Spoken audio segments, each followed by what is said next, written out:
You're tuned in to the Binge It Babe podcast with your host, me, Candace Estelle.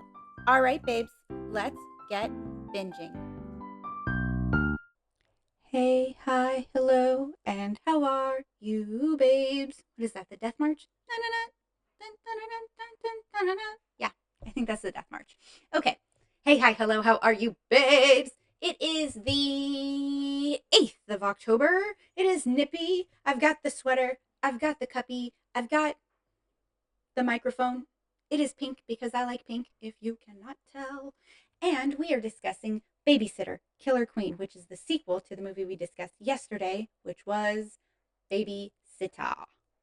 So, Babysitter, Killer Queen is amazing. It is just as good as the first one. And I did not think it was going to be, because the first one really dances on that line, because it is campy and it's like at any point this movie could get really stupid or be really bad. And it never does. And so for the second one, I was like, lightning in a bottle. How you can do it twice, McG? And they do it, okay? It's fantastic. So it's a couple years down the road. Cole is still in school. And this time he's like really deep in therapy. He keeps trying to talk to them about what's going on. Like, he's like, no, this thing happened. The babysitter fiasco from a couple years ago. He's like, this thing happened. And his parents are like, oh, he's crazy. We need to, like, they put him on meds and all of this stuff. It's really kind of sad. And he dresses like a tiny professor, which I find hilarious, like a three-piece suit, I want to say. And the school nurse, who's also the counselor, like I said in the last one, is just like, look, man, you just need to get laid. That's going to fix all your problems. You're going to get laid. Just stop being a little weirdo. It'll be fine. And he's just like, that's your solution? And then his friend, who's his neighbor, that girl, Melanie, is just like, hey, well, we're going to go to the lake this weekend. So why don't you come hang out with us? And we get a couple of new characters. We get her boyfriend, and it seems like his friends, like his friend and his friend's sister, I want to say. I'm not 100%. She's like, we're going to go out to the lake. So, like, come with us and it'll be nice for you. You know, you don't have to take your meds. We'll ditch school on Friday and let's just go out together. And he's like, I guess, sure. And then that Thursday, we get introduced to a new student. And the new student is Jenna Ortega. Isn't that cute? Oh, she does such a good job. She plays Phoebe, and Phoebe's a little bit bananas. But very much so, it's clear that Phoebe just wants to be left alone. You know, she doesn't actually want to be at the school. She doesn't want to interfere, but not right word.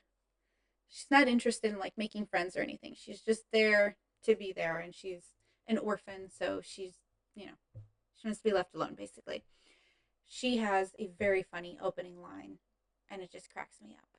And I'm just not going to ruin it for you in case you haven't seen the movie, which I feel like there's a good chance you haven't. Also, you cannot see the sequel without seeing the first one. Like, sometimes it's like, oh, loosely based. No, 100% you got to watch the first one to know what the hell is going on in the second one.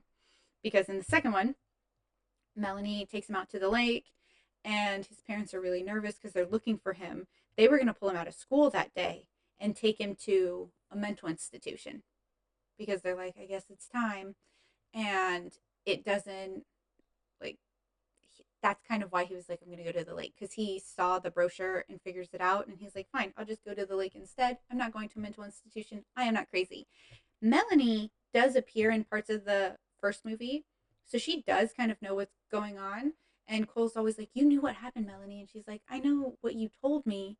And I know some of the, like, I know things were weird, but I don't really know what happened. No. And so he kind of feels all alone, which is really sad. And he's hanging out with them, and they're supposed to do like 7 minutes in heaven, which, stupid. And it's Melanie and Cole, and they're in the closet. They're going to do 7 minutes in heaven, which is, yeah, just a stupid concept, I think. But especially since her boyfriend's there. And then I don't remember how they thought that would knock him out or something. They were expecting to be able to make Cole unconscious because Melanie is now the one making the deals. And her friend group is all there to also have their deals fulfilled. And so they start like the ritual. They sacrifice, I think the character's name is Boo Boo, which is that girl who I think is the sister, which I'm really glad because I don't like any of the new characters. They're so dumb, like so annoying. Didn't care that she was dead at all. I was just like, good, later, skater. Don't want to see you again. And so Cole is like, what the hell? Like panicking, freaking out, you know? And she's like, well, you should have just taken the shot and passed out or something like that, like very reminiscent of the first one. And she's like, now we got to kill you because we need your blood. And so then he doesn't let them get their blood. But then all of a sudden, like the people from the first movie, Robbie Amell and Bella Thorne and John, whatever his name is real life, and Sonia, I don't remember her name fully either. And I only know Bella Thorne and Robbie Amell because, like I said, they were on Disney Channel and I recognized them from there. Um, they all appear on this like lake house boat and they're like, hey, we're gonna finally finish this sacrifice too. And Cole is losing his mind. He's panicking. And you're very much so hoping that B shows up at this point, and she doesn't, which is a real bummer. But who does show up is Phoebe. And Phoebe's like, hey, just looking for some gas. And then he's like, I can help you. And she's like, actually, I'm gonna go. Whatever you guys are into, kinky things, I don't know, but bye. And she immediately goes to leave. And then Cole runs out of the boat and gets on the jet ski that Phoebe is on with her. And she starts riding away. And they begin to chase because they need his blood to do the sacrifice. And if that means killing him, they don't care because he's going to be aware that they have killed someone. So, got to tie up those loose ends. So, it's just like the first movie in that respect, except now they're outside, you know, they're at the lake. There's a lot more going on. My absolute favorite moment of this movie is once they're on the jet skis and they ride away and they notice that the jet ski is leaking fuel. That's why she was out. They jump off, the jet ski explodes, and they hightail it. And Phoebe's like, get away from me. I don't want to deal with you. I don't want to do anything. Like, I don't want to deal with you. I'm here for a different reason. And he's just like, what? What reason? We got to stick together. Did you not see that? Do you see them? And she's like, yeah, I saw the people. And he's like, so you can see them too, because everyone's been gaslighting him for like years. And so he was like, okay, you could see them. So that it's real. It's all real. And she's like, what's all real? I have to go. You're freaking me out. And he starts talking and he's like, blah, blah. And she just leaves like after the explosion. And she finds a man who's out camping and she's like, hello, I'm lost. Can you please help me? Can I borrow your phone or can you give me a ride? And the guy's like, yeah, absolutely, I can. And he's like, it's just that my wife is getting something and she'll be back in a little bit and then I can take you wherever you need to go. And she goes, oh, okay, great, thank you. And she's sitting there and it's kind of uncomfortable because, you know, a man in the woods or at the lake or alone, it can be scary. And it is because he immediately like goes to assault her. And Cole had found them and ties the guy's shoes together. So when he goes to grab Phoebe because she gets away really fast, he falls face first. Or does that happen yet? I don't know. He does fall face first. It's very funny. No. Yes. He ties his shoes, but he doesn't stand up yet. He falls face first in a little bit. And Cole just appears on the log with them and he's like, hey, what are you guys doing? Are you going to make s'mores? Because they've got like the fire and everything. And Phoebe's just like, what are you doing here? You know? And he goes, you can eat s'mores? Oh, that's great because I love s'mores. I love them so much I eat them just for pleasure. And I don't know why, but that cracks me up more than anything else in this movie. I have repeated that line so much, including like leading up to it. As soon as I decided I would put these movies on the list, my brain is just like, I eat them just for pleasure. And I think that's the moment when the guy like stands up and can't because his shoes are tied together. His shoelaces are tied together so they can get away. It's fantastic. I don't know why that makes me laugh so much, but it does. And so that happens. And then I don't remember who finds them at that point, but I think Sonia is who like runs the guy over or hits him or something because she's like, ugh, you like R word, but not the one where we're just not supposed to say it, but the one because it's a sensitive word, like you sexual abuser word. And she's like, piece of crap, like kills him. And it's one of those things where you're like, you're technically the bad guy, but you're doing good. So, I don't know. And then it's once again Cole, now with Phoebe, trying to get away while all of these people are trying to catch and kill him. And it's so funny. Eventually, we find out that Phoebe is an orphan because she was on the beach with her babysitter and they were driving back to the lake house at this lake that they're at. And she realizes that she dropped her rabbit. And so they're driving back to go find it because this little stuffed animal was like her thing. And she's very small at this point. And on the way up, her parents are coming from the beach because they apparently found it, the lake's beach, the shore, whatever. And so they're chatting and apparently had a car crash. And as far as Phoebe knows, everyone died. Her babysitter, her parents, the rabbit is lost.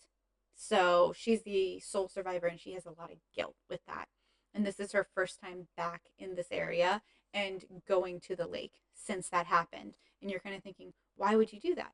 And then you see that she's been getting like little presents. Like she gets a locker key that she recognizes, and that ends up being like the keys to the house, to the lake house. It's wrapped around her stuffed bunny. And um, so she's there for a different type of mission. And Cole was there just to get away from being put into a mental institution. And Melanie and her friends are there to do some satanic sacrifices and rituals. And all of it is incredibly funny and very gory and ridiculous. It's so much fun. It's so much fun. So Cole and Phoebe end up really hitting it off and, like falling in love, but like teenager falling in love. So it happens immediately, of course. And it's so, so cute. It's not the first time I've seen Jenna Ortega because the first time I saw her was in You, but is very close. It's like round two. Like I saw her in You, didn't think anything of it because her character's so ridiculous, and then I see her in this, and I was just like, oh, who is this little cutie pie? And then right after that, she started doing like a lot of stuff. All came out at once for her, like The Screams and Wednesday, and now Beetlejuice. So she wasn't a household name at this point. And this was only like 4 years ago that this movie came out. So it's really nice to see how much she's done since then. And Jenna Ortega does tend to do like the more macabre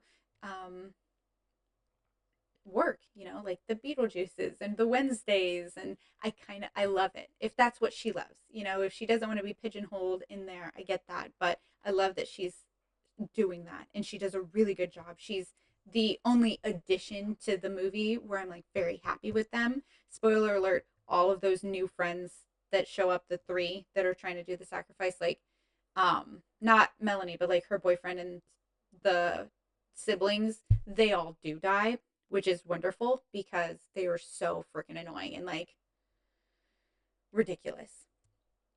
I was totally disappointed with Melanie because she's like his best friend in the last one and so cute and adorable and, helpful with him. And now in this one, she ends up also being in a cult. And I'm like, this poor guy, how is he ever going to trust a woman?